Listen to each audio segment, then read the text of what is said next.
तो एक और आप देख रहे हैं कि विपक्ष को भारत नाम से कितना परहेज यहां नजर आ रहा है और दूसरी ओर भारतीय जनता पार्टी लगातार विपक्षी गठबंधन को इस पूरे मामले को लेकर यहां घेरे में ले रही है। लेकिन अब आपको बता दें इस मामले पर क्या नेता, क्या अभिनेता और क्या दिग्गज क्रिकेटर सभी खुलकर इस नाम पर छिड़े सियासी घमासान पर अपनी राय रख रहे हैं। देखिए रिपोर्ट में।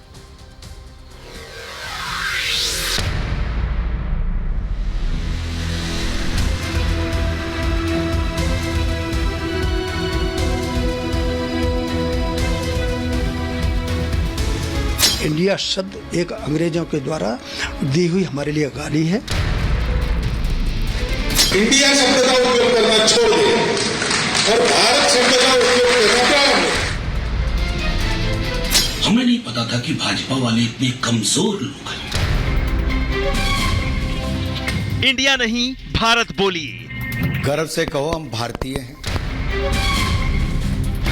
इस वक्त देश में इंडिया और भारत को लेकर रार छिड़ चुकी है। गुलामी की निशानियों को हटाने की ओर मोदी सरकार अग्रसर है। भारत अपनी विरासत पर गर्व कर रहा है, लेकिन ऐसा लगता है विपक्ष को भारत के नाम से ही परहेज है। इस बीच बीजेपी सांसद हरनाथ यादव ने कहा कि पूरा देश मांग कर रहा है कि हमें इंडिया की जगह भारत शब्द का इस्तेमाल करना चाहिए। वहीं बीजेपी सांसद नरेश बंसल कह रहे हैं कि अब गुलामी की मानसिकता से बाहर आने का समय आ चुका है। और आरएसएस प्रमुख मोहन भागवत तो पहले ही भारत नाम करने की वकालत कर चुके हैं। देश ये चाहता है, तमाम कोनों से ये मांग आ रही है, ये भारत, इस देश का जो नाम है वो भारत है, दूसरा कोई नाम नहीं। इंडिया शब्द एक अंग्रेजों के द्वारा दी हुई हमारे लिए गाली है। भारत शब्द जो है हमारी सांस्कृतिक पृष्ठभूमि का, सांस्कृतिक संपदा का, सांस्कृतिक हमारी पहचान का एक प्रतीक है। 55-60 साल उन्होंने भारत को जातियों में बांटकर तुष्टीकरण करके राज किया है, डिवाइड एंड रूल। अंग्रेजों से उनको विरासत में मिला, इसलिए उस मानसिकता से बाहर नहीं आ रहे। इसलिए उनको भारत के बजाय इंडिया शब्द से ज्यादा प्रेम है, तो इसलिए उनकी मानसिकता है। बाकी देश स्वाभिमान के साथ भारत के रूप में खड़ा हो रहा है। भारत था, भारत है, भारत रहेगा। हम सब लोग इंडिया शब्द का उपयोग करना छोड़ दें और भारत शब्द का उपयोग करना क्या है? तो हम बोलने में, लिखने में सर्वत्र भारत कहे।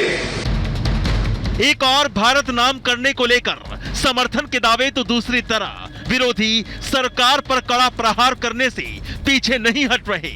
खास तौर पर विपक्षी गठबंधन INDIA, जिसने राजनीतिक फायदे के लिए अपने गठबंधन का नाम ही इंडिया रख लिया, वो अब पूरी तरह से बौखला चुका है। कॉन्स्टिट्यूशन कोट कर रहा हूँ, इंडिया दैट इज भारत। जैसे आप कह रहे थे खेलो इंडिया है, मेड इन इंडिया है, वेकअप इंडिया है, तो ये सारे सबको तो बदलाना होगा। ये बात यह है कि जो इख्तियार जो है पार्लियामेंट का, जो कि इख्तियार था कॉन्स्टिट्यूंट असेंबली का, फ्रेमवर्क का, आप उसके साथ खिलवाड़ करें क्या? तो सिर्फ इसलिए कि आप एक अलायंस बन गया और उसका नाम, उससे नाम से आप थोड़ा नर्वस है। भाजपा वाले इतने कमजोर लोग हैं, इतनी जल्दी परेशान होकर ना आप इंडिया हमसे ले पाओगे, ना भारत ले पाओगे। देश के नाम को लेकर भारत और इंडिया पर घमासान मच गया है। सिर्फ नेता ही नहीं बल्कि अभिनेता भी इस मामले पर अपनी आवाज बुलंद कर रहे हैं। महानायक अमिताभ बच्चन ने सोशल मीडिया पर भारत माता की जय का नारा लगाया और भारत नाम को समर्थन दे दिया। तो दिग्गज क्रिकेटर वीरेंद्र सहवाग ने तो भारतीय टीम की जर्सी पर इंडिया नाम हटाकर भारत लिखे जाने की अपील कर दी। वीरेंद्र सहवाग ने लिखा, इस बार वर्ल्ड कप में टीम इंडिया के कपड़े पर इंडिया की जगह भारत लिखा हो। वहीं दूसरी ओर IMC प्रमुख मौलाना तौकीर ने इस मामले पर बीजेपी पर निशाना साधा तो संत समाज ने जमकर क्लास लगाई। भारतीय जनता पार्टी की मुखालफत इसलिए करते हैं कि वो हमारे देश के लिए नुकसानदेह। उन्होंने हमारे देश को खोखला कर दिया, देश को कमजोर बना दिया, देश को तमाम चीजों को प्राइवेटाइज करते चले जा रहे हैं। इस प्रकार से भारत की प्रधान राष्ट्रपति को भारत की राष्ट्रपति लिखा गया है। ये वही युग का पुनरारंभ हो रहा है जब भारत को सोने की चिड़िया हम कहते थे, अब पुनः भारत सोने की चिड़िया बनने की राह पर चल दिया है। लेकिन कुछ लोग हैं जो आज भी भारत को लुटना देखना चाहते हैं, इसीलिए इंडिया के नाम को रखने के लिए पीछे लगे हुए छाती पीट रहे हैं और अब हमको उनका विरोध करना है। यानी भारत माता के नाम से ही विपक्ष को दिक्कत है। भारत जोड़ो यात्रा करने वाली कांग्रेस को आज भारत नाम से चिढ़ हो रही है। क्या मोदी विरोध में विपक्ष देश विरोध की ओर अग्रसर हो चुका है? Bureau report, Republic Bharat.